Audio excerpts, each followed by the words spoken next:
It's 10 p.m. Do you know where your kids are?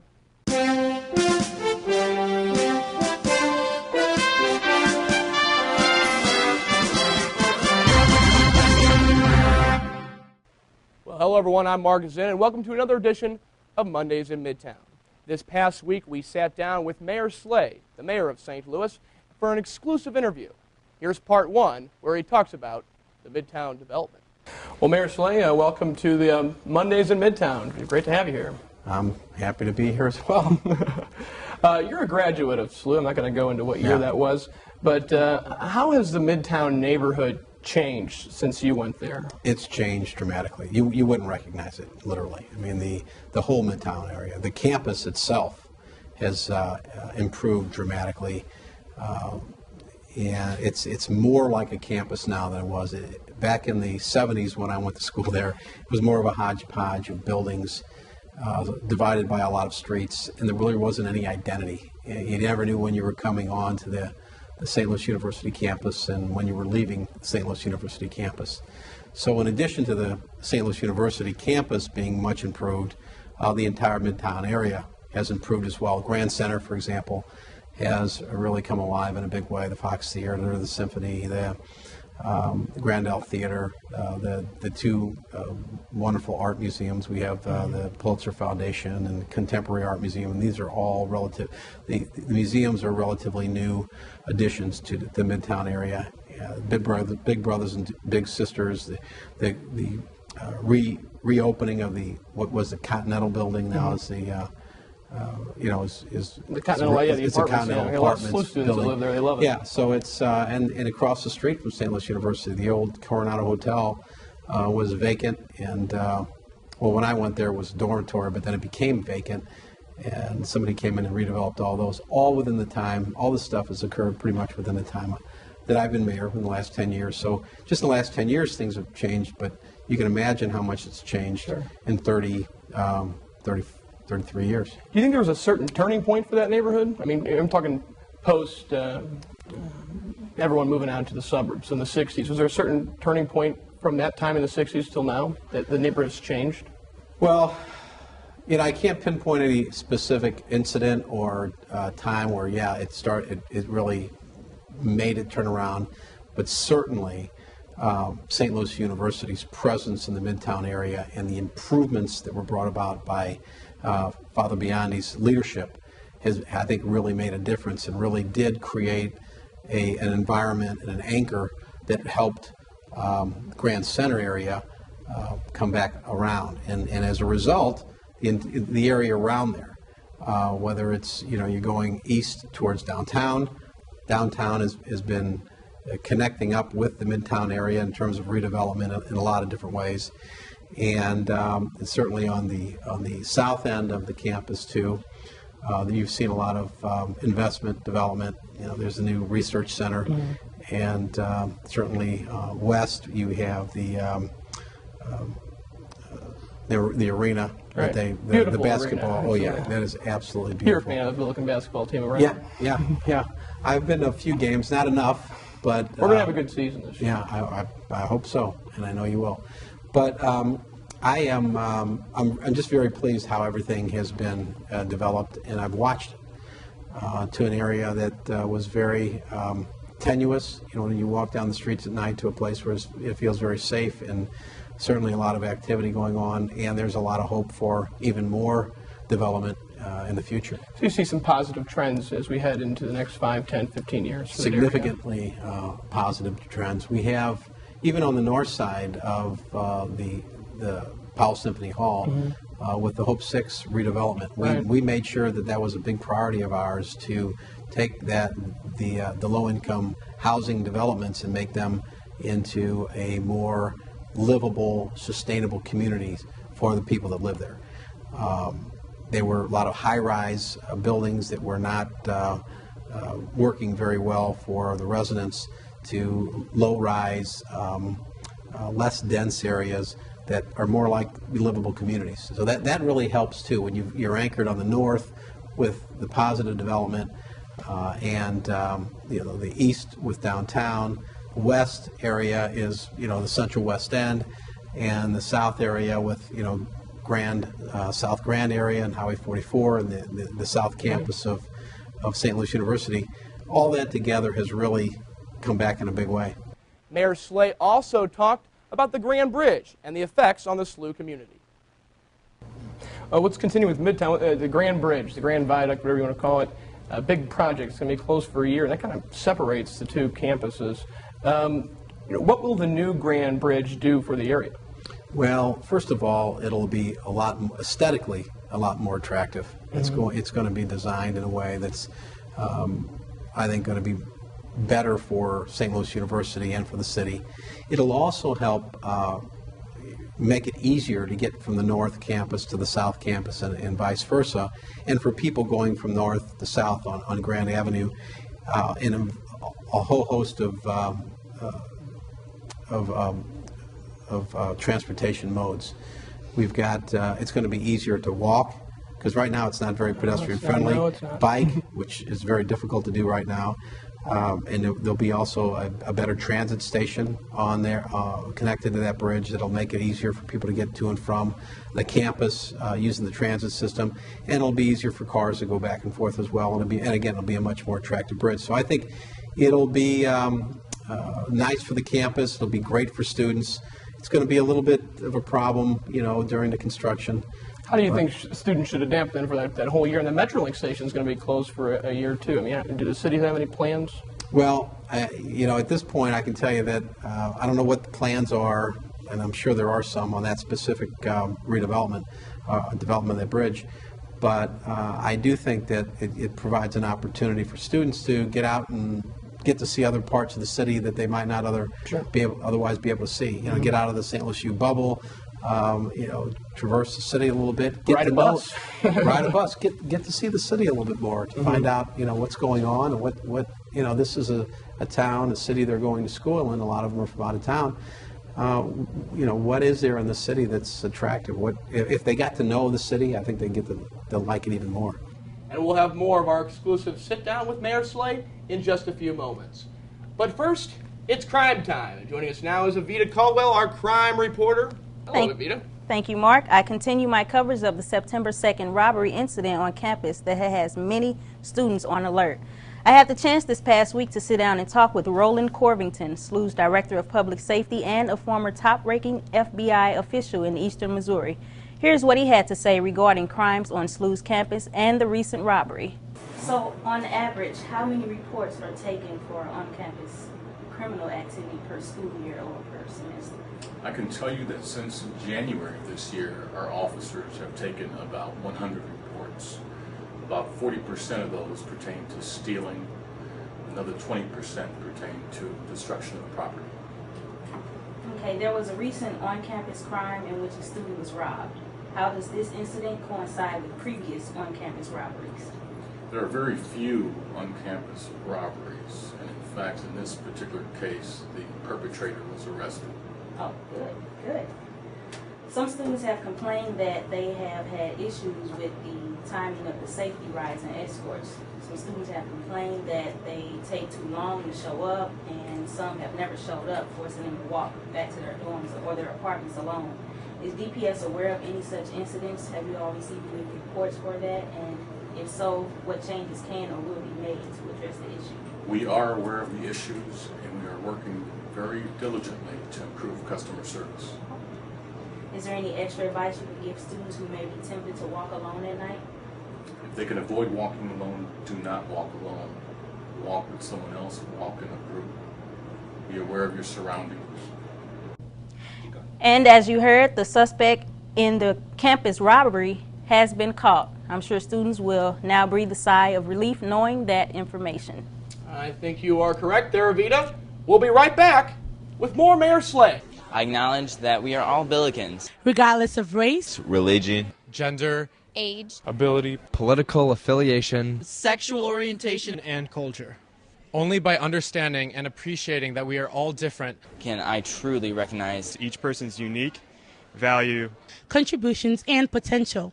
By recognizing and valuing the diverse members of the St. Louis University community, I can grow deeper in my relationship and develop into a man or woman for others. We are all Billikens.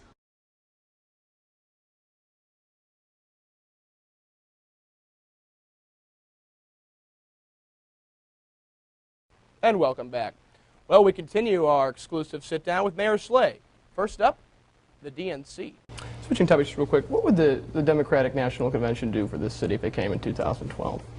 It would certainly raise St. Louis's profile in a big way, I believe, as a destination, right. Particularly for conventions and major events. But also, I think it'll give us a lot of exposure, give us an opportunity to really showcase what St. Louis is all about.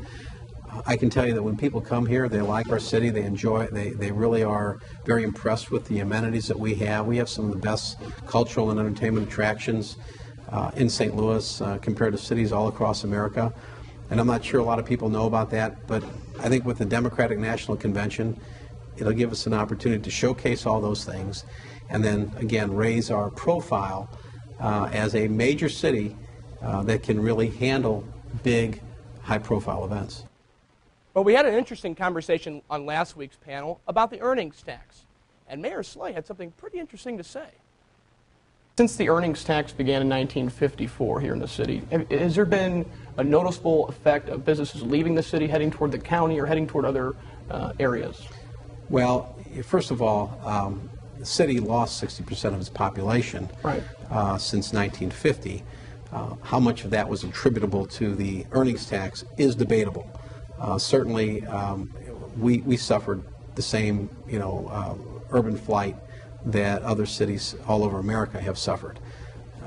And I think that has a result of a lot of different things. I mean, people are moving outside of the urban areas, moving to the suburbs, and that happened in St. Louis as a result of a lot of things. But it happened in many cities, with the suburbs in that time.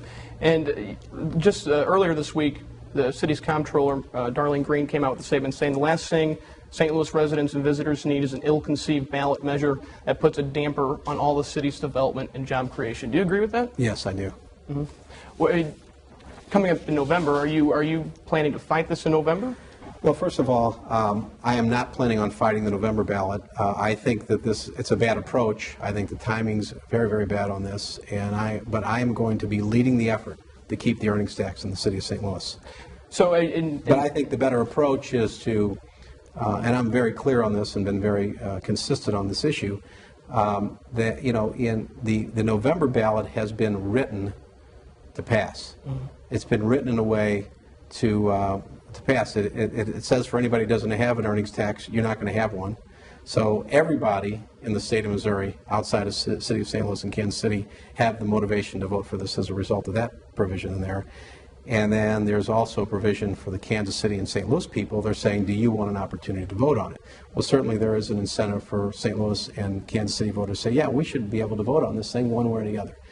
Here's my view. The real vote in St. Louis is going to be in April. Mm-hmm. So it's going to be on the ballot. Right. So, should we be putting a lot of resources, raising money and spending money on a ballot measure that is going to win, against the ballot measure that's going to most certainly win, or should we focus on what really matters for St. Louis, and that's going to be the April ballot. When we ask voters, do you want to keep the earnings tax or don't you? I trust the voters.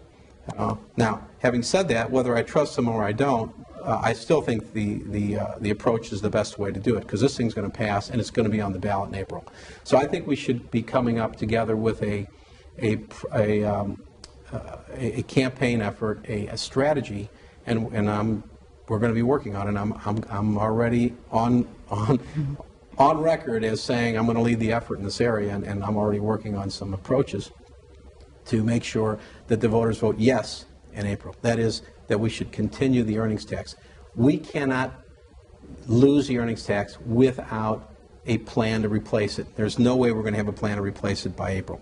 And even though this will phase out over a period of time, immediately in the first year it'll mean a drop, the first fiscal year, $7 million in our revenues at a time when our revenues are already short. We had a $46 million shortfall this year. So this would be devastating to the city of St. Louis.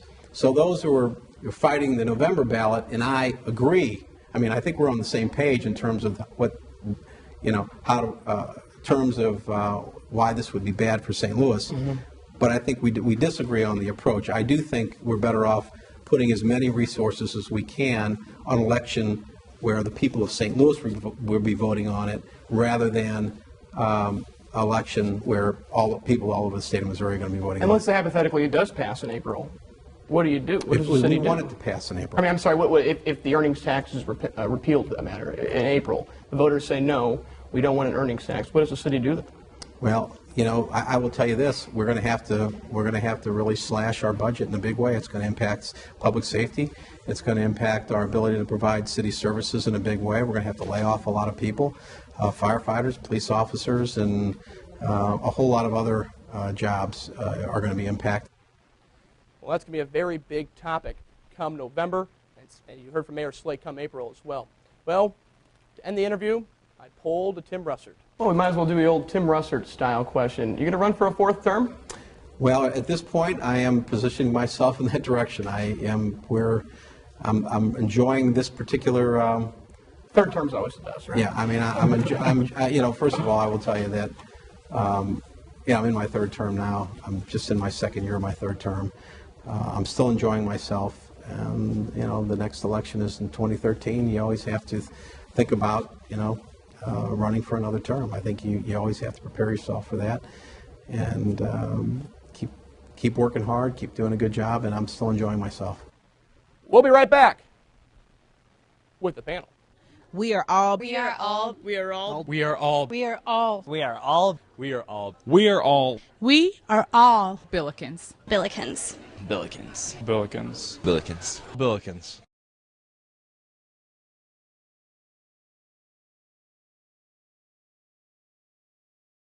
Well, it's time for our weekly Power Panel segment this week, and boy, do we have some good ones here today. First up, John Eichler, part of the faculty in the Occupational Sciences and Therapy Department at St. Louis University. Chris Ackles, he is the sports editor for the University News and an all-around decent person. And of course, we have our lead political commentator / analyst, Brett Kostreski. Well, folks, thanks for being on the panel today.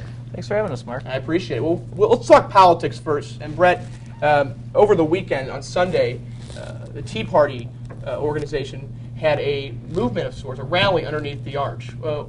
What's this Tea Party? Is it going to be effective when it comes here, when we're talking about November's midterm elections? Well, it's interesting the effect that Tea Party's having on the political landscape this year. It's kind of a mixed bag. It's good for Republicans in the sense that they're generating a lot of enthusiasm and excitement, and turnout is definitely going to be a key part of the outcome of this election. The kind of negative side in the big picture is that they could end up forcing the nomination of weak candidates. As we're seeing in Nevada, Sharon Angle is very popular among the Tea Party movement and the far right-wing part of the Republican Party, but she arguably is the weakest candidate that could have gone up against Harry Reid in that race. And you're seeing that in a few other elections as well. Chris, do you buy in this Tea Party movement? Well, I think the ultimate question is this good or is this bad for the Republican Party? And I think it's good for the Republican Party. The reason I say that, you look at 2008 and the reason that party lost. If you go all the way back to the 2000 presidential elections, the 2002 Senate elections, the 2004 elections, the Republican Party won because they had strong candidates. They had the issues that would mobilize their base. They don't have that this year. That was the reason they lost in 2008, because they had a presidential candidate who didn't mobilize the base. They didn't have the issues to mobilize the base. They had a moderate candidate, and now they're motioning back so that in these 2010 elections, that's what this Tea Party is all about. It's not necessarily about being ultra radical or ultra conservative. It's about mobilizing the Republican base, and I think on that end it's a good thing. I think the Republicans are going to gain seats in November. Jean, do you agree? I actually do agree. I think that the Tea Party has actually gotten people out who normally are not very vocal. They get out and they speak their minds about political issues. And I've been to a Tea Party event, and I can tell you that looking around at the people and talking to the people at the event, everybody's saying, I never do this kind of thing. And it's just remarkably refreshing, I think, for us to be a part of it. Mm-hmm. Today, President Obama said he's ready to compromise. He and Republicans should be worried about the deficit, and he's ready to compromise. And Brett, does that mean we're not going to have a government shutdown in January? Well, he's going to have to compromise because every day, more and more, it looks like the Republicans are going to win the 39 seats they need to gain a majority in the House of Representatives. And as we saw with the Clinton administration and even the Reagan administration, working with Houses of Representatives that are the opposite party, the president really does have to compromise. And Bill Clinton maybe got some of his pure agenda through his first 2 years, but Newt Gingrich went toe-to-toe with him in 1995, and there was a virtual shutdown of the government. And Bill Clinton realized the only way to get anything done is to work with the opposite party. Chrissy, we talked about last week on the panel about the issue of is the stimulus package working? And he says now, in the quote here, we need to work on our long-term debt. Is the stimulus package a solution to working on that long-term debt? Absolutely. I think the stimulus package is working. I think it's going to continue to work. And what I think is interesting is that the Republican Party is calling so adamantly for compromise. Where was the compromise between 2000 and 2008 under President Bush? I think calling for a compromise right now doesn't make any sense. It's very clear what the American public wants. It's very clear what the American public needs. That's why they voted the way they did in 2008, why they're going to vote the way they do in 2010. I don't think now's a time for compromise. If you go back to last week's edition of the University News, you can see an editorial about how President Obama has weakened his stance on just about everything, about how he tries to compromise way too much. And I think that's the problem. He needs to be more hard-nosed. He needs to stick to what he campaigned for in 2008. There's a reason he won that campaign in a landslide. I don't want to see any compromise. You didn't have to compromise under Bush. Why should we have to compromise under one of the strongest presidents we've ever had? John, President Reagan was known as a compromiser. Do you see the same traits in President Obama? No, actually I don't. I think President Reagan was a little bit more grounded in looking at the way that the political landscape was. I think that he was realistic, he was personable, and he dealt with people on a better basis.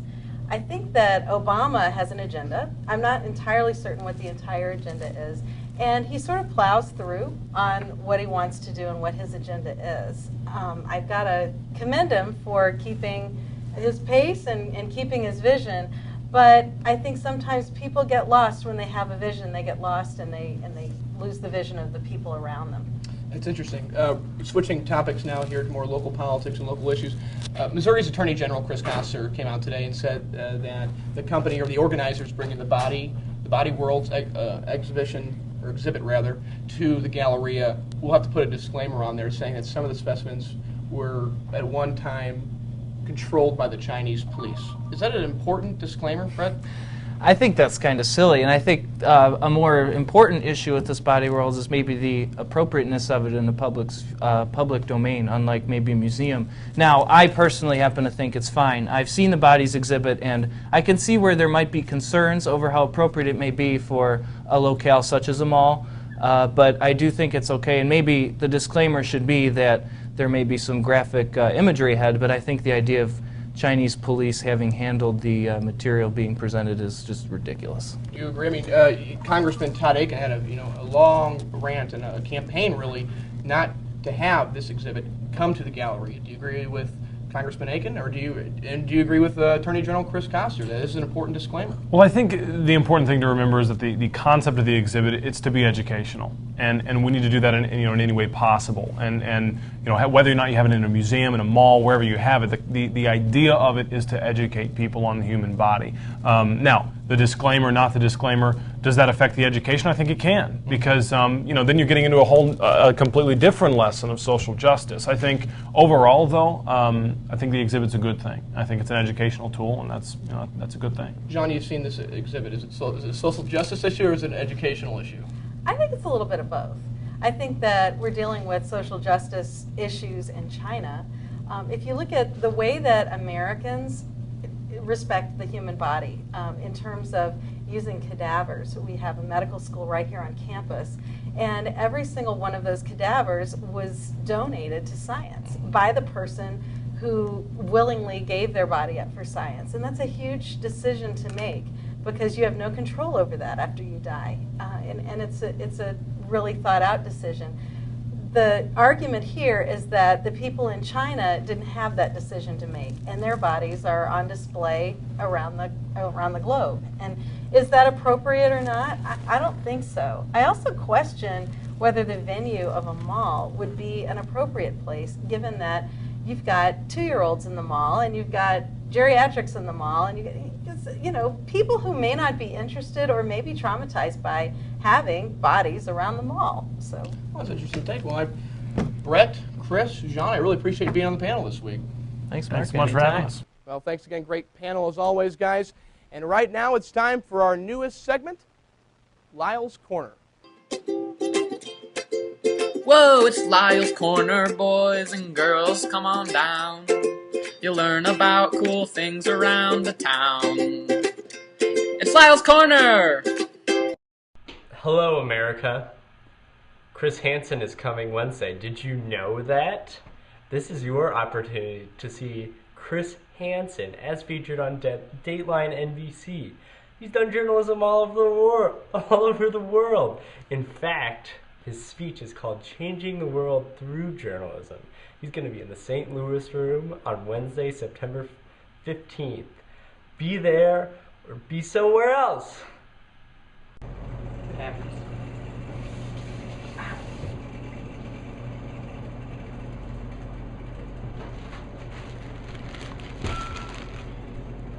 And now time for your SLU word of the week.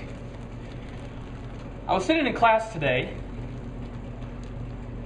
listening intently to Dr. Feinen's lecture. We were a minute over, and Dr. Feinen was trying to finish his spiel on Hellenism, Athenian people. And this kid walks in, and Dr. Feinen's like, hey, give me a minute to finish my lecture. And the kid's like, what? And then turns towards the stairs and keeps walking as if to find a seat up the lecture. And Dr. Feinen goes, what are you doing? In his boisterous voice. And the kid goes, I'm just trying to get a seat before my next class. And continues to proceed to sit down. Now, Mary Thomas next to me turns and says, what a sloosh. Now, sloosh is the word of the week. Sloosh is a combination of slew and douche, which is short for douchebag. So, the word of the week, gentlemen and ladies, is slooshbag. This is, there's no general characteristics that define a slooshbag, but anyone can be a slooshbag at any specific point. So if you see anyone guilty of being a slooshbag, make sure you point at them, laugh, and yell, sloosh. All right? That's all we got today for Lyles Corner. And I have no idea what he is talking about. Well, it's now time for the spotlight on St. Louis. Nestled just west of downtown is Midtown. And in that Midtown neighborhood is a little place we call the Grand Center. The Grand Center is known for different entities like the Fox Theater and the Missouri Theater turned Powell Symphony Hall, which houses a symphony. But new additions are also coming to the Grand Center, including the new City Diner just steps away from the Fox Theater. The City Diner is a new addition to the Spoto's line of restaurants, which features a City Diner down on South Grant. This one, though, is a little bit smaller, but that's okay because Pete Spoto thinks he's struck gold in these nice little college students that are coming down for a late night snack. Fox was looking for a diner specifically in this spot. Something was moderately priced, and of course we have the place up on South Grand and Arsenal there, and I just thought that the area was very interesting and kind of upcoming, really. Spoto also hopes to attract students by the half-off specials that end at the end of September. Now, another restaurant could be coming to Grand Center, University Plaza apartment building. That's where Shakespeare's was, and that's where the Davis's new upscale restaurants would go. Local favorite KDHX is also planning to move their studios into the creepy crawl space, given to by an anonymous donor. Why do you guys like to come down here? You've been living in St. Louis for a while. What still makes you come down here? Well, the Fox Theater is great, and now they have Coda. I mean, they've had a dozen different restaurants that have opened and closed. That place right across the street used to have people on roller skates, but it doesn't stick. But now that the whole area is coming around, things are sticking and staying, and people are coming, and I like that. Hot, hot, hot. What's that about? It's a Latin dance and music extravaganza. And that was the spotlight on St. Louis. And that's this edition of Mondays in Midtown. Join us next week. We'll be sitting down with Dateline NBC's Chris Hansen. I'll see you next Monday, if not before.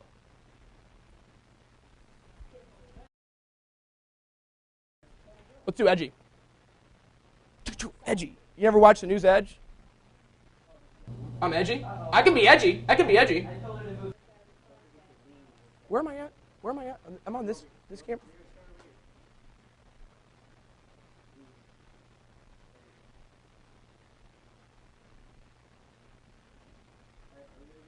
All right.